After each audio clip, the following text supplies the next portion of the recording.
Moi j'ai quitté Notre-Dame vers 18h45, c'est-à-dire 20-25 minutes après le premier signal d'alarme. Il semblerait qu'il y en ait eu un deuxième, mais là j'étais déjà plus sur place. Moi je suis rentré chez moi parce qu'en sortant je n'ai rien vu du tout. Je n'ai pas vu de flammes, je n'ai pas vu de fumée, je n'ai pas vu de pompiers. Je suis rentré chez moi, j'habite pas très loin, et c'est seulement en arrivant chez moi qu'un collègue organiste de Notre-Dame depuis l'étranger a vu qu'il se passait quelque chose et m'a appelé aussitôt pour savoir ce qui se passait. Et j'ai regardé par ma fenêtre et là j'ai vu un nuage de fumée très impressionnant venant de la direction de Notre-Dame. J'ai compris tout de suite, j'ai fait le lien et je me suis rendu au plus près, c'est-à-dire je suis allé jusqu'à la place du Châtelet et là la vision était terrifiante. L'ensemble de la toiture était dans les flammes. Donc j'ai quitté les lieux au bout d'une minute parce que c'était véritablement insoutenable.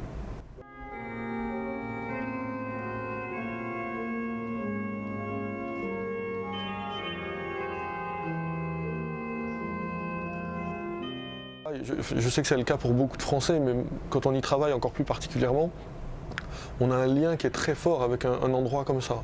C'est pas simplement une maison qui brûle et qu'on peut reconstruire dans l'année qui suit. C'est tout un lieu qui est tellement empreint d'histoire, qui est là depuis le XIIe siècle. La charpente qui a brûlé, c'était, si ce n'est la dernière, mais une des dernières charpentes encore d'origine dans une cathédrale française. Et c'était un lieu exceptionnel. C'était pas ouvert au public. Moi, j'ai eu la chance, à de nombreuses reprises, de pouvoir y accéder et emmener des amis, par exemple, pour visiter. Et c'était un endroit absolument extraordinaire. Ça, c'est définitivement perdu.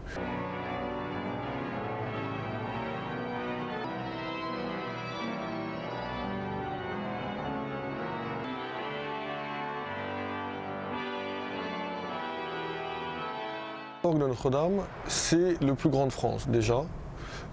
C'est un instrument qui se trouve dans un écrin exceptionnel, avec une acoustique exceptionnelle et qui offre des possibilités sonores et donc des possibilités pour l'interprète qui sont illimitées, avec un timbre qui peut être d'une poésie incroyable et en même temps avec une puissance phénoménale.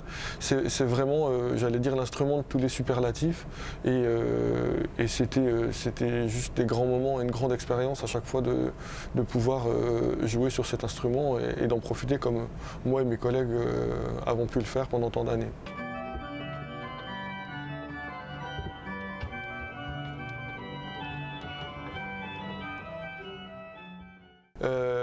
Les informations que j'ai eues qui sont à peu près sûres sont que le grand orgue, c'est-à-dire l'orgue principal qui est situé au-dessus du portail central, a été plutôt préservé, avec toute la prudence que l'on peut mettre dans les propos, a été plutôt préservé. Visuellement, il paraît intact. Pour autant, un orgue, c'est un instrument qui est très complexe, avec différents matériaux, beaucoup de mécanismes, et donc sans un examen approfondi, c'est, je pense, impossible de déterminer réellement l'état de l'instrument. A priori, il a pris beaucoup de poussière, ce qui est logique. Il n'a pas reçu d'eau, notamment des lances à incendie. On était très inquiet de ça et a priori c'est pas le cas, ce qui est plutôt rassurant. Mais encore une fois, il faudra se rendre sur place et y passer du temps pour voir ce qu'il en est réellement.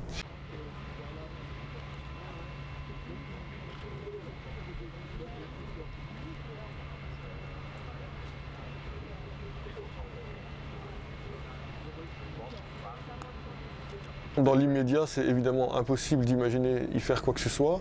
Tant que l'orgue ne sera pas restauré, et on sortait justement d'une grande restauration dans les années passées, tout ça évidemment ça a recommencé. Il faut démonter intégralement l'instrument pour le nettoyer, c'est évident, donc ça va prendre plusieurs années. Mais pour faire ça, il faut le démonter, et pour le démonter, il faut que la cathédrale autour soit en état. Ce qui évidemment, pour l'instant, on est très loin d'en être à ce stade-là.